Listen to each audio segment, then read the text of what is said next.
Hello everyone, and welcome again to my channel, which as you can tell has not gone away. This time I wanted to talk a little bit about the dangers of the internet. Now, why would I, of all people, be talking about the dangers of the internet? Well, it's because I've seen videos of a certain governing body member in one of his parts on the regional convention talking about the dangers of the internet. I believe this may be his last part on Sunday, I'm not sure. But he warns everybody to be aware of the internet, and he says it's a dangerous place and that he's warned people many times, and the governing body has warned people many times about the dangers of the internet. And what are we to make of his warnings? Is this something that has any merit? Well, we'll be honest, there are lots of dangerous things that can happen on the internet. For example, unscrupulous people with bad intents may try to hack into your account to get information from you or to spread false and malicious information. It's been known to happen.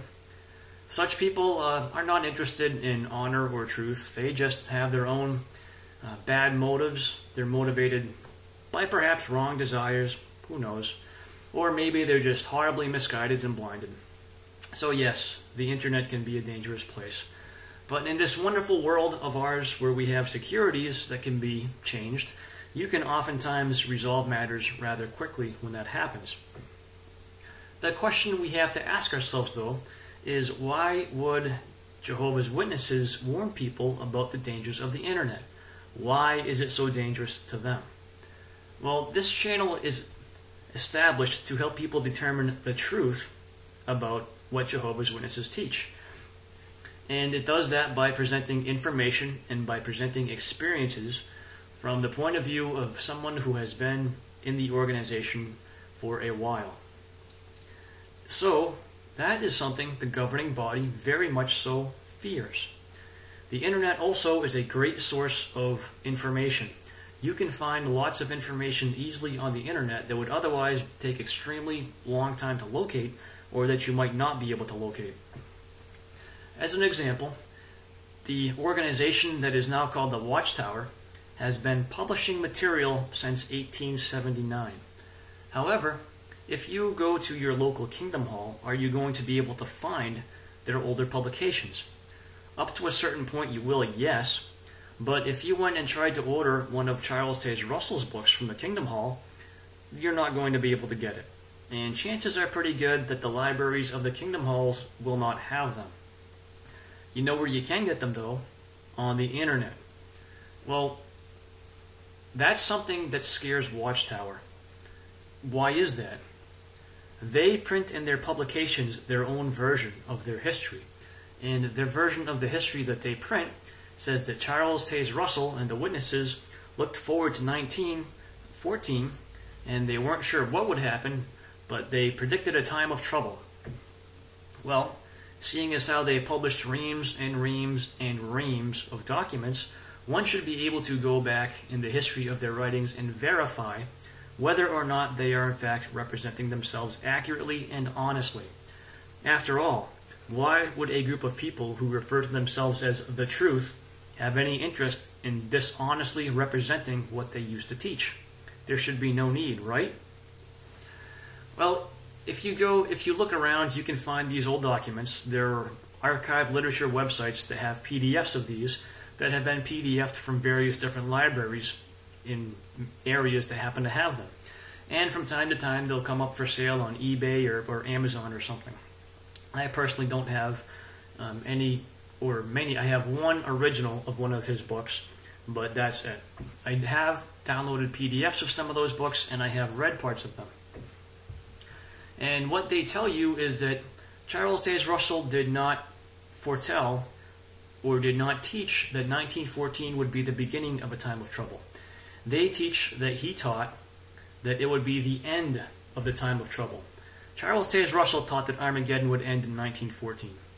He proclaimed himself to be God's mouthpiece, saying that the intricacy and the beauty of his chronology was so perfect that it had to be of divine origin. By doing that, he essentially was speaking in the name of God, and thus, when Armageddon did not come in 1914, he proved himself to be nothing more than a false prophet.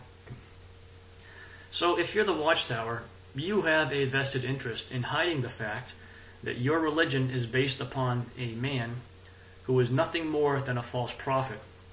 And for those of you who have never read the works of Charles Taze Russell, unless you have a very high tolerance for pain, I recommend that you don't bother trying. It's back in those days, some areas people would have a snuff box, or that might have been before his time, I don't know. But a snuff box was basically drugs, I think cocaine, and people would take that and they would basically be drug addicts. So, if you read Charles Taze Russell's writings, you would be forgiven for thinking that he had one of the largest snuff boxes known to man, and that he partook of it with frequency. But don't take my word for that. Do your research, read it for yourself. Maybe I'm just biased. However, the one thing that you will see is that what he taught about 1914 was that Armageddon would end in 1914, that the time of trouble began before that. He believed that Christ was present in 1874 and took kingdom power in 1878. And that was the teachings of the Watchtower until almost the 1940s. In fact, they actually taught that the times of the end began in 1799. You can see this even in books such as The Harp of God, which was written by Joseph Rutherford. Now, the newer publications don't tell you this because they've had to completely overhaul everything that was taught about the dates back in those days. And what they teach now is completely contrary. The only factor of that teaching that they've kept is the date 1914. But 1914 does not mean the same thing to a modern Jehovah's Witness that it would have meant to someone who followed Russell or to someone who followed Rutherford. It would have meant something totally different to those groups of people up until, I think, either the late 30s or the early 40s. And for more information on that, I recommend that you refer to a channel that's entitled The Screwed Generation. He has all that literature, and he has done a lot of videos about exactly what is in that literature. So, the governing body member on stage was warning people about the dangers of the internet. And why is that? Well, I've just discussed one way, which is very easy to demonstrate, that the organization that calls itself the Truth is in fact not teaching what is the truth. The thing is, they're aware of this, and they're afraid that people will go out there and find out that they are being lied to. That's why they're so afraid of the internet.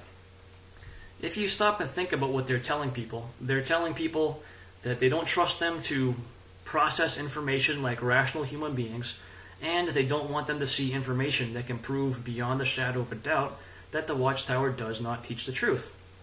So what other types of groups or types of group of people would want to keep information away from you? Well, many oppressive totalitarian regimes restrict the reading material that their citizens are allowed to have, because oftentimes there is things that can prove that the totalitarian regime has not always been what it has said that it was. And knowledge is power. When people know the truth, they can affect big changes. So those types of regimes are naturally scared of information getting out. Now, the Bible talks about people progressing to becoming mature Christians to the point where they don't need to be taught. So if the Watchtower organization was truly a good Christian organization, their followers should progress to the point where they're able to process information for themselves, to read this information and to determine whether or not it's true or false. However, the Watchtower will never allow their followers to make that decision for themselves. They're essentially saying to their followers that they will never reach full Christian maturity, and they have to rely solely on the faithful and discreet slave as to what their beliefs are. And doing anything else is considered to be a sin. So when it comes right down to it, what they are really doing is they are treating their followers like children. They are making sure that their followers maintain the maturity level of children, and they refuse to trust their followers' reasoning ability. Or on the flip side, perhaps they trust their followers' reasoning ability enough to know that when they saw the facts for themselves, the information would overwhelmingly demonstrate what the Watchtower really is. So that's why the Watchtower doesn't want you to go on the internet. They are afraid that you will find truthful information that demonstrates what they really are. And there's no way they can hide it. It's out there. People have it. They can't get that back. So what they have to do is make sure that people don't see it. And they have to make sure that if people stumble upon it, they have this powerfully negative association of it in their mind. In fact, oftentimes if witnesses come across their older literature and they see these things, they'll do a couple of things. One thing they might do is stop reading it and refuse to look at it, because the cognitive dissonance is so powerful, their mind just shuts down on its own. A second thing they might do is they might assume that some apostate has modified the literature to say things that weren't originally said. So if that was the case, though, it should be easy to demonstrate that somewhere there's a truthful version of what was originally published, and the burden of proof in that case would be on them to track that down and find it. Otherwise, the proof is, here's what's in print. Why would anybody waste their time changing it just to go after this group of people that in reality is really not very big? When you think about it, 8 million people is about what the number of witnesses there are. Why would anybody waste their time to go after such a small group of people? There are much bigger Christian denominations, and if they wanted to go after other Christians, why not go after Catholics, after Pentecostals, after Baptists, after Lutherans, after Episcopalians, after Evangelicals, and so on and so forth? All those groups are bigger than Jehovah's Witnesses are. Why would somebody waste their time to go after such a small group of people? It makes no sense. But it does explain why the Watchtower is so afraid of the internet. And it does explain why people will try to hack into accounts of those who are trying to present truthful information. The plain fact of the matter comes down to is that they can't handle the truth. They're afraid of it. It scares them to death. So anytime somebody presents information that is truthful, that they cannot refute, they go into attack mode, and they're not afraid to use underhanded methods in attacking those individuals. Underhanded, which includes illegal. So, any group that claims to speak for God, that has no problem breaking the law, is obviously not aware of who God really is, or they're aware of the fact that they don't really represent God. It would be one of the two, or something along those lines. But this is why the Watchtower is so afraid of the internet. Information is out there, we can find it, we can utilize it, we can allow our eyes to be open, we can allow ourselves to engage our minds with this information. And once we've done that, and once we've processed it, we can decide to use that in a way that is beneficial and that works for us. We don't have to have somebody else tell us how to think, what to feel, what to do, etc. So knowledge is power. Knowledge will always be power. Anybody who wants to hide information from you has an agenda. So I will always encourage you to do your own research. Never take anything I say at face value. Go and prove it. The information's out there, and I strongly recommend that you do that. And for me, that has been a big part of moving on in a happy and productive fashion. And I honestly believe that for those out there who are searching, if you get the information and process it, it can help you to do the same thing. Because after all, we are not the stereotype that the Watchtower puts on us. First of all, we probably are upset when we leave, but we can get over that. We can get back into living a life that's enjoyable, and that's what we really want to try to do. Because wasting your life being bitter and angry doesn't benefit you at all. It only benefits the Watchtower. So let's not waste our time doing that. Anyways, thanks for watching.